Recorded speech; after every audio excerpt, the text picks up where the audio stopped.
Hello Year 4, welcome to another online English lesson. Yesterday we developed our reading comprehension skills by thinking about the skills that we needed to approach a text for the first time. So the skills we needed to approach an unfamiliar text. And yesterday we looked at these two skills. We looked at our vocabulary skills and our inference skills.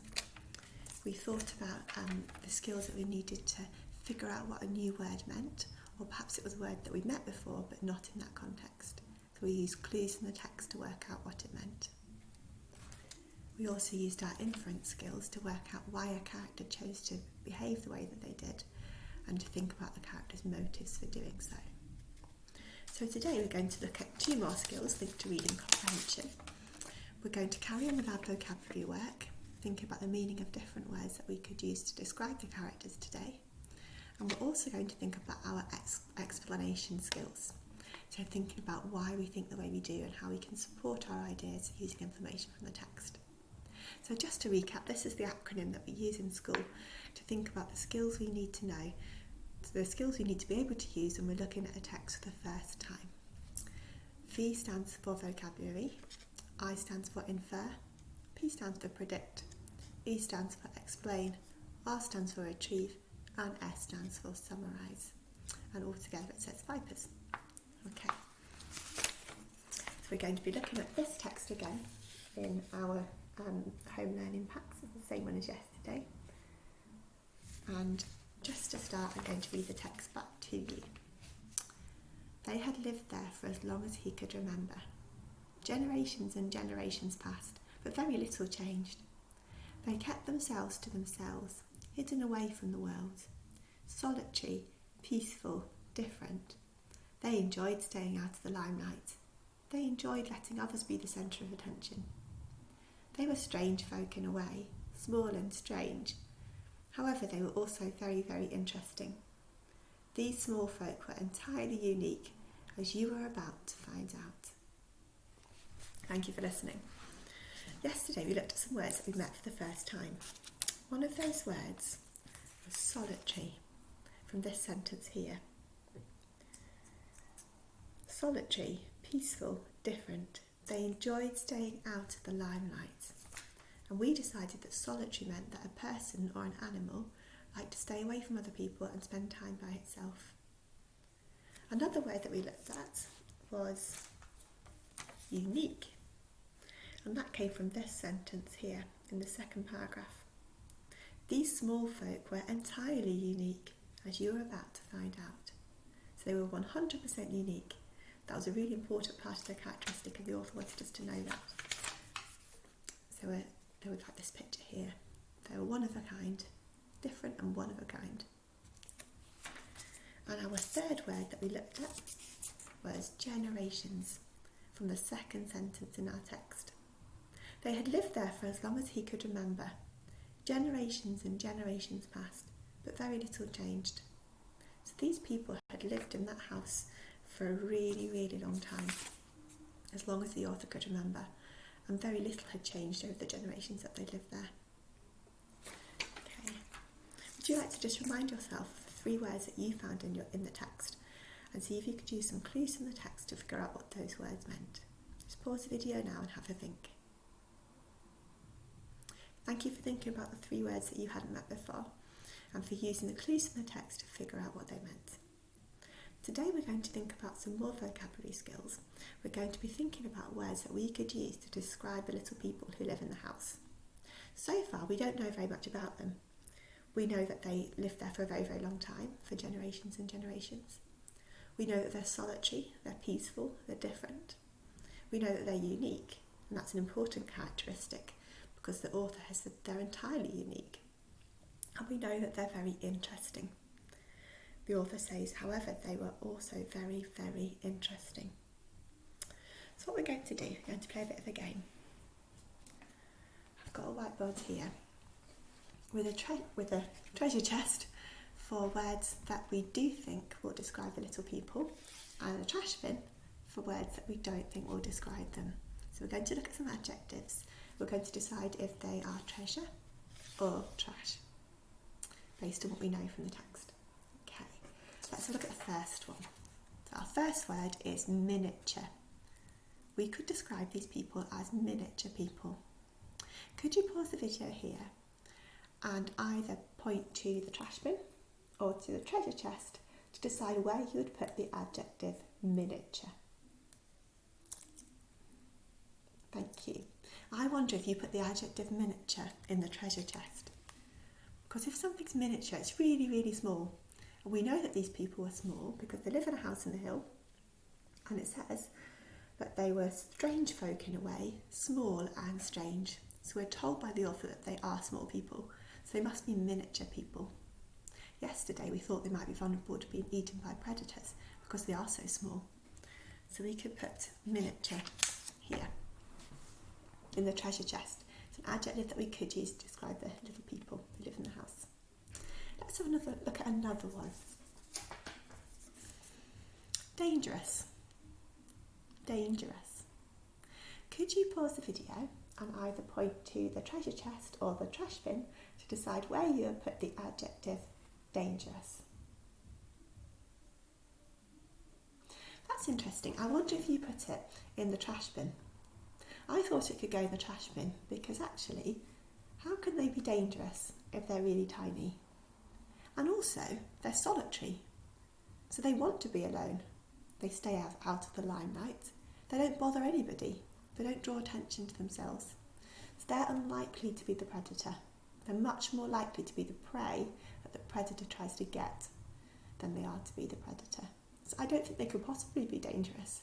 If they were dangerous, they would try to go towards people. They wouldn't stay away from them.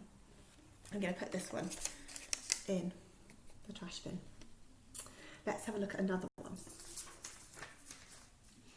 Suspicious. Suspicious. If you're suspicious, there's something to suspect about you. If you describe somebody as suspicious, you wonder what they're up to. There's something that you need to know, but it tends to be because there's some threat to you. So if you want to find out about somebody because you think they're suspicious, it's because you think they might hurt you. I wonder if you pause the video, would you decide that this was in the trash bin or a treasure chest? Or could it be in the middle? That's interesting. I wonder if you thought suspicious could be in the middle. Because actually, in some ways they could be suspicious because nobody knows anything about them and they've lived there for such a long time. On the other hand, things that are suspicious are normally also dangerous, and that's why we have suspicions about them. So it's unlikely that they are suspicious because they're dangerous. We've already decided that they don't really seem to be a threat to anybody. So I'm going to put it in the middle. Let's have a look at another one. Ooh, it's an interesting one. Daring. You pause the video and point to either the treasure chest or the trash bin. Thank you. I wonder if you pointed to the trash bin, because if you're daring, you're somebody who is very brave and you go out and take risks and you find out new things and you do all sorts of different things. But we know that these little people are solitary. They want to stay away from other people. They seem afraid of other people. They don't seem to be daring. I'm going to put it in the trash bin. Okay, let's have a look at vulnerable. If you're vulnerable, you might get eaten or hurt. Can you pause the video? Are you going to put vulnerable in the trash bin or the treasure chest? That's interesting. Did you put it in the treasure chest? I did, because yesterday we thought that they could be vulnerable to being eaten by predators because they're so small and they're quite unprotected. They live in their little house by themselves. They don't seem to have any contact with anybody else. So they're actually quite unprotected and vulnerable. So look at one more word. Mysterious.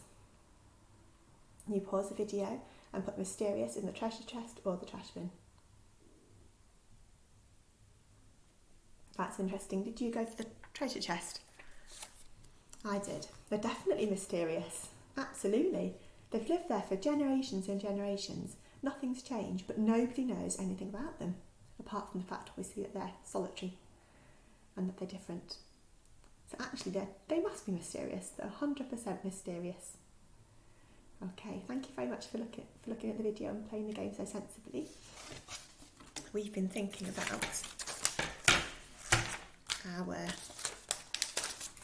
vocabulary skills. We were thinking about how we would describe these characters based on clues from the text and the different adjectives that we could use to describe them. We've been eliminating adjectives that we don't think would describe them and justifying adjectives that we do think would describe them. So what we're going to do now is a little activity. I've got a question here. What were they like? We've thought about what they might not be like, what they could be like. What do you think they could be like? So you've got 3 choices again, just like yesterday. You could either start drawing my picture and finish it off. You could draw a picture completely of your own, or you could write some sentences. So I started drawing the little house where they live, and I've put an arrow, and that's what I imagine is happening inside the house. They're really small, so they're just a little person. But how many of them do you think there are? What do you think they wear? What do they eat? How small are they? I wonder. So you can finish my picture, draw your own, or write some sentences. And because we're thinking about explanation skills today, we're going to try to justify our ideas by saying why. So you could write, the small folk were, and then explain why you think that. Okay. And one of those key words that we're going to use if we're explaining why we think something is because. So you might say, the small folk were mysterious, small and solitary. Or you could say the small folk were mysterious and solitary, we've already described them as small, and they lived in a house in the hill. To make that better, you could use the relative pronoun who, and you could say the small folk were mysterious and solitary, and they lived in a house which was green and covered in grass. The small folk were a group of people who were mysterious and solitary and lived in a house that was covered in green grass. There's lots of ways that you can make your sentences better.